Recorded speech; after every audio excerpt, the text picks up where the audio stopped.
Thanks a lot. Really honored to be here and humbled by all the stories and things that I've heard today. This isn't that hard for me. It's going to be hard to relive what I'm going to talk about, but it's not hard because I don't. I think I'm trying to do it because there's a greater message there. And I should start off by saying I actually do play this thing, the harmonica, for a living, actually, which is a kind of a weird thing. But I'm a really lucky guy. I'm married and have a son, 19 years old, son Colin, and I live in southern Ontario. And I've had a really, really good career. I've been unbelievably fortunate, super lucky guy. It's like all of my musical sort of dreams got they came true really early. I mean, playing on the Grand Ole Opry and traveling all over the world and getting to actually make a living playing this thing. Won a bunch of awards and stuff, and things were going really, really well. And I was a pretty self-absorbed guy, wanting to be the best harmonica player that I could be. That was sort of my whole thing, was about being the very best harmonica player I could be. And of course, family and all that stuff. But I got booked to go on this trip, and it was to play for Canadian peacekeepers, and we were headed to Alert, the northern tip of Ellesmere Island, and then on to Bosnia. This would be maybe even 13 years ago now. And my life took a giant detour, a giant unplanned detour. Changed everything. What happened was we got on this Hercules aircraft, and it was a gig where you really didn't have to think about anything. We were completely looked after, and all we had to do was really play. We stopped off for fuel in a place called Goose Bay, Labrador, and really remote area. If you were to drive there, the last 1,000 kilometers or so would be on a gravel road. We had a show to do in Goose Bay, and I'd heard a little bit about this Innu community that was just down the road from Goose Bay. And what I'd heard was that they had astronomically high suicide rates and that they were dealing with some really heavy issues like gas sniffing. And it hadn't really hit the media's headlights yet. It just was kind of on the outside. You know, I just heard about it. When it was time to play our show in Goose Bay at the theater, I thought, you know what, this community of Sheshashi is like 20 kilometers down the road. I'll stir things up and I'll dedicate a song to the kids in that community just to see what would happen. And I did do that, and it was just like I reached out and as if I was a dentist and I pushed on a nerve. It had exactly that kind of uncomfortable, really uncomfortable feeling. I played Amazing Grace and dedicated it to those kids. And it really was like I touched a nerve. And I went off the stage and kind of shook up a little bit. But afterwards, I was at the record table and a guy came up to me and he said, "Hey, if you really want to see what it's like in that community," he said, "sneak away from your tour and I'll drive you out there." He said, "I live in that community." So I told one person on this military tour that I was going to sneak away because, I mean, it's pretty remote, right? And I thought if I don't show up again, at least one person will know what happened. And I walked out to this old movie theater in Goose Bay. It was early in the morning. It was really cold, and this pickup truck came rolling up, and sure enough, it was Ted, and not this Ted, different Ted. And so I got in the truck, and we started to drive out to this community called Sheshashi. And as we're driving along, he was telling me stories about what had happened and what had been his experience in the community. And as we're driving along, we'd see little crosses along the roadway. And then we'd see areas that had crosses and had kids' toys. And then we'd see things that looked like sort of religious icons and indigenous as well. And way too many of them on this short road heading to Sheshashi. And Ted talked about some of the things the kids were dealing with, like gas sniffing. And he said that those crosses marked where people had died on the road, and a lot of times, you know, at their own hands and stuff. And you have to remember, I'm the guy, the musician, who has the microphone the night before, right, and talks about the community. And now I'm in this truck and I'm riding out there, and it's real. And he's telling me about this stuff. And I was feeling really useless, actually. And we kept driving, and we got to the top of the hill before the town, and there were a bunch of mounds of dirt and gravel pushed up with crosses in them.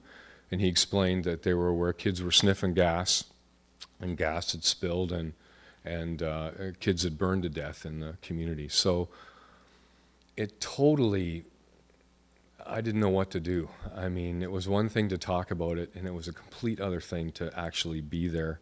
And it felt creepy. It felt like we're driving along this 20-kilometer road, but somehow we just drove off the edge of Canada into some other place that I'd never heard about. And so he drove me around the community and told me stories. We went into this one area in the center of town. There was basically a piss-stained mattress that had tarps all over it, and he explained that the kids kind of look after each other. You know, if they're sniffing gas, they'll sleep there, and they're kind of their own family units. The younger ones look after the older ones, or vice versa. Just they look after each other. And anyhow, I was completely flattened, and didn't know what to do. So I'm not a kid's entertainer, but I got him to take me to the school. And I went into the school, and it wasn't a fancy school at that time. It just wasn't a fancy school. But the kids were full of this unbelievable energy and power. And I just went into every room of the school and played for all the kids. And to tell you the truth, I would have done whatever it took at that point. I would have stood on my head. I just wanted to connect with them. I just wanted to not be this voyeuristic musician that sticks his head in a community and then comes back with a good story. And it floored me. So we took off, and we're driving out of town. We round a corner, and there, right by a fire, were 8 kids with bags of gasoline to their faces, right to their faces, just like this, standing by the fire. And the bags are going just like this, right to their faces. And Ted stopped the truck, and he said, "Go do something." And I was scared to death for a few things. I didn't know if they'd tell me to screw off. They had every right to. You know, why? I don't know what they're going through. They have every right to tell me to screw off, or maybe they'd throw gas on me. They're right beside a fire. But in that moment, it felt like the right thing to do was just to get out and try and connect and play music. So I got out, and I just played for them. I just took out the harmonicas and started to play. And we started to have a dialogue, like these kids, these stereotypical images that you have of these kids. You know, you think they're thugs, or you think they're not like us, they're different, they're, whatever. They're not. They were bored kids. They were like your kids or your neighbors or your grandkids. They were bored. They had nothing to do. They were bored. And they started to talk to me about my family, while we're playing, and ask me about my son Colin, and we talked about what it felt like to sniff gas. And I'm having this conversation with these kids that you couldn't have with kids that age anywhere. And these are these kids with these gasoline bags to their faces. Like, it totally changed everything.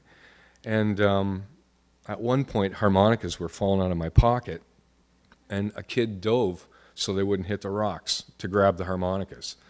Like, I couldn't believe it. And at that moment, it's one of these moments, like I totally believe that your life is made up of these moments.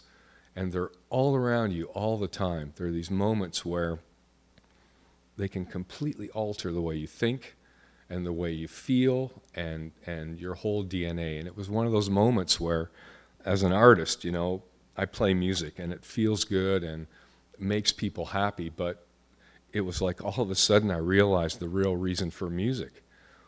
We were having a conversation and sharing things that wouldn't have happened otherwise. It totally, I'd been altered at that point. I really had everything changed. A film crew rolled up. Some of it got filmed.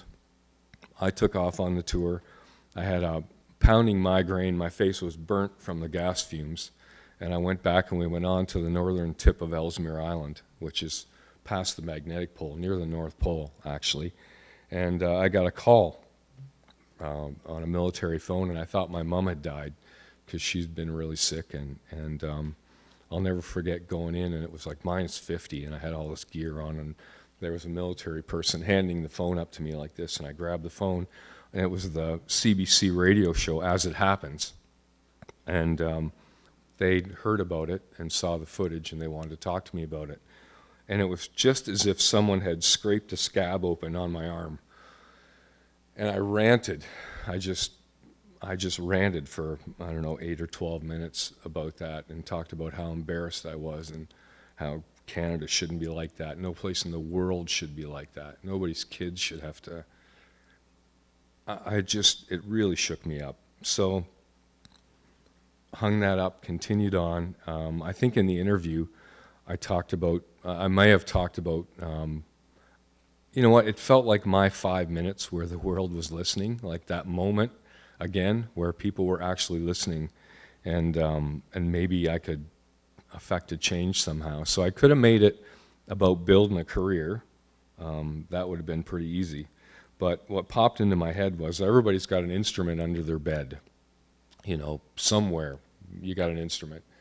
I gave out my name and phone number and internet information and everything all over. I think it went all over North America and parts of the world, you know, and continued on the tour. I went to Bosnia, and when I got to Bosnia, I called home, and my wife said, "Look, what's going on? We've got like 1,000 emails, and everybody wants to interview you about gas sniffing." And I left. Well, yeah, I left the harmonica player, right? And now Jane's going, "This doesn't make sense. What happened?"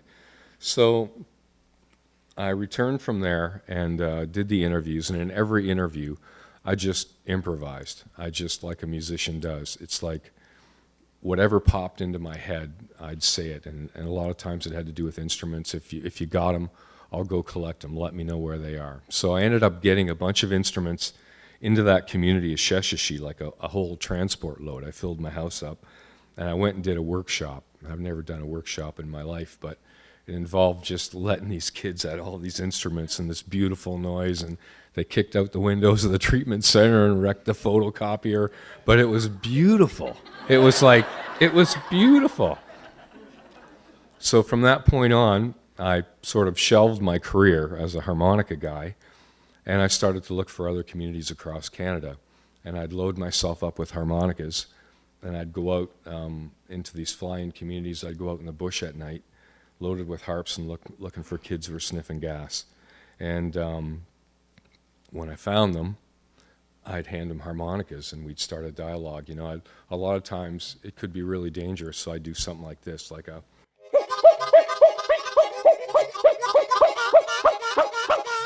So you have to think, this weird guy in a hat, this white guy in a community barking, and these kids would just break up laughing. And I'd hand them harmonicas, and it would start the dialogue. So I just went to community after community on my own nickel, starting lending libraries and handing out maybe 10,000 harmonicas over the years in these communities. And it changed me in a really good way, made my soul as big as a house, and made my music real and all these things. But eventually started an organization called ArtsCan Circle, and there's so many good people helping in these places now. But I saw a lot of stuff, and a lot of stuff that really shook me up, and it was hard to deal with. I had a reoccurring dream, and it had music in it that I couldn't explain to anybody. And so I tried to play it, and this is the only way I could play it. Purpose of this song is to put you in one of those communities more than a brief news flash, like the way it goes by. So I'm gonna play a Walk in My Dream for you here.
Now I know it's a dark song, but its purpose is to make you feel it. It's to make you feel it. If everybody can just go to that place for 2 minutes, you can make a giant change. I think that's all I got to say, I guess. Thanks.